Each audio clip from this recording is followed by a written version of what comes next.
All right, I'm with Peter, my old buddy, and we met last year. So much fun talking to you. I have no idea what we talked about last year. Do you?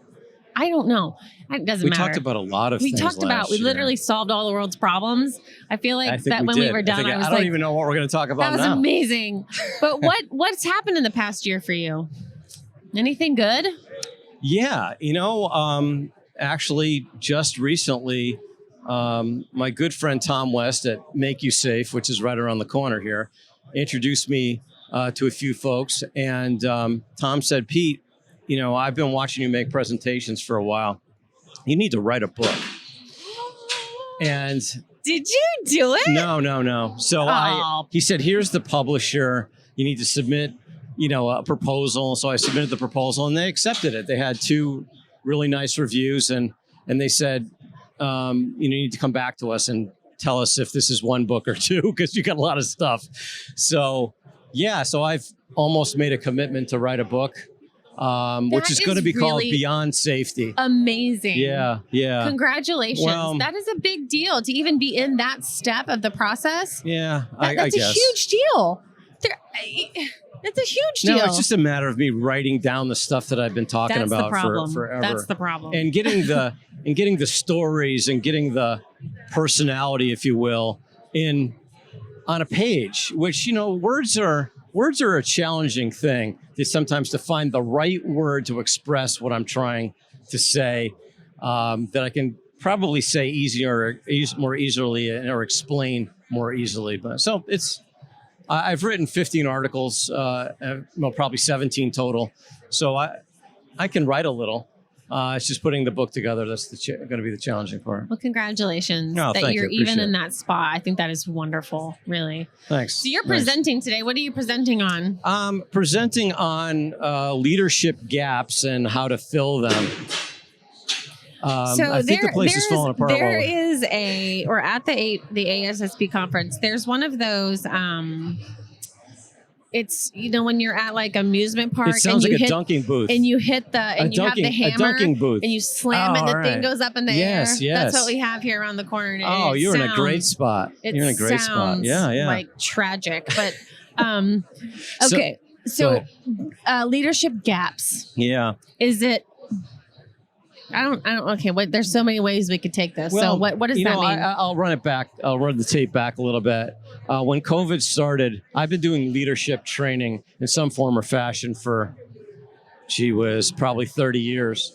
And, a lot of corporate organizations, starting from the executive team, working my way down through management and through first line supervisors.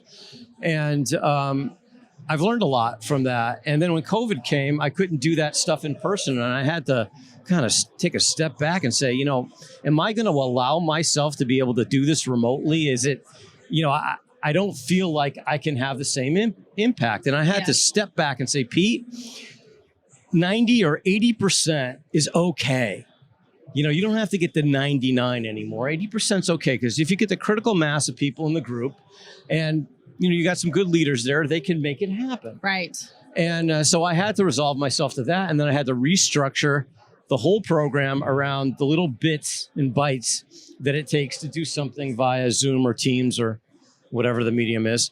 And it still feels so disconnected, though. Did you feel connected? I felt connected enough. Let's put it that way. Enough. And I had to let myself. I had to let myself be happy with that. Okay. Good for you. And it's worked. In 6 hours, and I do 3 2-hour programs with these folks. They do a little homework in between. I recalibrate their brains. Okay. Like I got this little screwdriver. And this is great. Little screw, Yeah. No, what I'm doing is I'm basically changing the way they not just think about safety, but changing the way they think about how they make decisions and the influence of their decisions on the organization from a business perspective, not just a safety perspective, because decision making is at the heart of what I call balance, right? Balancing of values, balancing of benefit with risk, balance. And if you make decisions in an imbalanced way, it creates excessive risk, whether that's extra cost, extra time, extra risk, whatever. And so that's where my focus is on training organizations on how to make better decisions. And The organization to make better decisions, or the person? Well, both. Okay. So if you look at decision making at 3 levels, right? Level 1, which is the corporate level or the business unit level, right? And then level 2, which is the operations level, the plant, the facility, the service center. And the level 3 is the worker.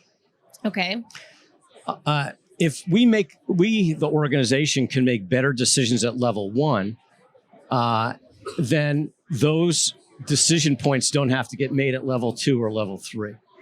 They don't have to be made at all? Well, no, they don't, because we've balanced the equation from the beginning. So a lot of times what happens is, let's say somebody at the core or at business unit level says, hey, we need to shut down a plant and we need to move all that equipment to another plant. So now they move it to another plant seeing value, seeing benefit. But what they don't completely see is the implication of that on that plant, space-wise, time-wise, distraction-wise, right. Training, all of those things, right? So now with that benefit, we're creating risk. And because we didn't see all that risk, we didn't put the capital, the money into that up front. So then all of this stuff gets handed to the plant, and then the plant has to figure out how to rebalance it. How do I make this thing that's inherently unsafe, safe? Well, the plant doesn't have the capital to do that, like the corporate folks do. So now they have to go back and get capital, which is difficult to get, or they have to use OpEx, which is the money that we use to make a profit locally in the operation. And that becomes difficult. So what do we end up doing? We end up putting lower level controls in place. And those low level controls aren't effective, and they're costly. They take a lot of time, money, and continual effort. And those low level controls require the last level of person to make the ultimate safety decision. Okay, I see what you're saying. See what I mean? Yes. And so if 1 doesn't do their job and 2 can't do their job, then 3 has to do it. And if 3 has to do it, it's somewhat overwhelming for 3 most of the time. And you're going to have failures, you're going to have exposures, you're going to have outcomes. If 1 makes the decision, does 2 need to know or understand the decision? Yeah, I mean, that's a really good point. The decision-making process needs to integrate the plant and the workers in that, right? And the more level 1 knows about the reality of the plant and knows about the reality of the workplace, the better decisions they can make. So 1 makes the decision, but involves 2 and 3? Yeah. Okay. Most definitely. So is 2 going to get their little feelings hurt whenever they're not a part of the decision making? No. Well, that's the way it is today. Quite often is the. Because I get my feelings hurt sometimes. Well, it's okay. It's okay. You take things personally. I do. It's all right. I mean, it's all right. I just do, and so I want to be a part. If 2 is not a part of the decision, are they going to be mad? Well, because you hired me to make us. Hired me to do a job. I think a lot of plant managers realize that they're not going to be part. It's just something their job is to figure out how to make their decision work. And I think most plant managers are calibrated to that. I think if you explain that, then you give someone some autonomy and you say, I made the decision. I need you to help me make this work or whatever. So people don't feel like they're out of the process. Disconnected. Or out of the, disconnected. Yeah. Thank you. Yeah. Right. Because we can so easily feel that way if somebody's just doing that. But we want to be a part of it in some way. I think the plant management would love to be part of those decisions, but the reality is I think most plant managers today realize they're not. And their job is to make the plant work. Whatever comes to me, my job is to make it work. Okay. That's fair. That's fair. And that's the situation of plant management today. Is my job is to take all the balls that get thrown at me and figure out how to juggle them. Okay. So how does 2 involve 3? Well, when they're making their decisions, right? Because aren't there some decisions? Well, and I think that's where safety's at today, is getting the plant leadership to team with and engage with the workers in decision making. and to establish that level of communication and that level, what I call ownership, right? So it's like there's involvement, there's engagement, and then there's ownership. And you can't jump to ownership. You just, because when you jump to ownership, sometimes I think the workers think like you're just dumping things on them. But you set workers up to be the owners of their process. You're going to get a much better process. Agreed. Because if I am not, as a plant manager, understanding enough about the worker's job, then the balls get handed to them and they have to juggle them. So now if I am setting up the juggling with the workers, then I can start to put the balls together. Okay. I can say, okay, the process that we're going to make has to be just as good for quality, throughput, and safety. And here are all the parameters that we need to work with. Let's work together to put those things together so you don't have to make choices every day between safety and productivity and quality and other things, which is where we get hung up in making these decisions and make the wrong decisions for the sake of the context of the day or the situation, you know? So the title of, or what you were thinking but your title of today of speaking is the leadership gaps. Yeah. The leadership gaps. So where specifically are these gaps? Are they between 1 and 2 and 2 and 3? Yeah, you know, because I'm very literal now. I am visual. So it's like, well, I am too. So, here's a way to think about the gaps. Okay, I want to see Can you paint me a picture of the gaps? Okay, good. I know. All right. I remember this now from last year. Yeah, it's all coming back. Yes. What was it? Puzzles. Think about puzzles. We talked about puzzles. Yeah. I know. So think about a high-rise building, right? And think about the analogy of a high-rise building in terms of an organization building its safety approach and making it stronger, right? And as we go up floors, the safety approach gets stronger and stronger. Okay. And the reality is a lot of organizations have pretty robust safety staff and programs and maybe management systems and all these things that they do. And they're on the 5th, 6th, 7th floor. But when I go in there and I start talking to the executive team, or maybe even go out to the shop floor, what I find is there's rebar missing in the foundation. Okay, the foundation isn't strong enough to hold up all of that stuff that you're doing. And that's why the floors keep kind of collapsing on themselves a little bit, right? And you've got to go back to the really basic kind of atomic structure of safety, which is things like, do people understand what a hazard is? Do they see the difference between hazard and risk? You know, do they all look at the same thing the same way? They don't. If they don't, then all of that stuff that you're doing has a kind of a critical flaw in it at every floor. At every floor. So that building. How's that for analogy? Yes, it's really good. But I need one more visual really fast. Okay. That building, where's one? Is it at the top or the bottom? Well, one, my point is, I guess, that one is they're the designers, they're the architects. There's right? Okay. They're the ones who should assure that every part of this thing is solid and balanced, not just for safety, but for everything. Okay. We're not just building a safety building here. We're building a structure that integrates all of these values in the foundational principles and on our way up for each floor. Great. And I think sometimes in the safety profession, we're so caught up in safety that, you know, we can't see the fact that other parts of the organization and other values are having the same problems we do.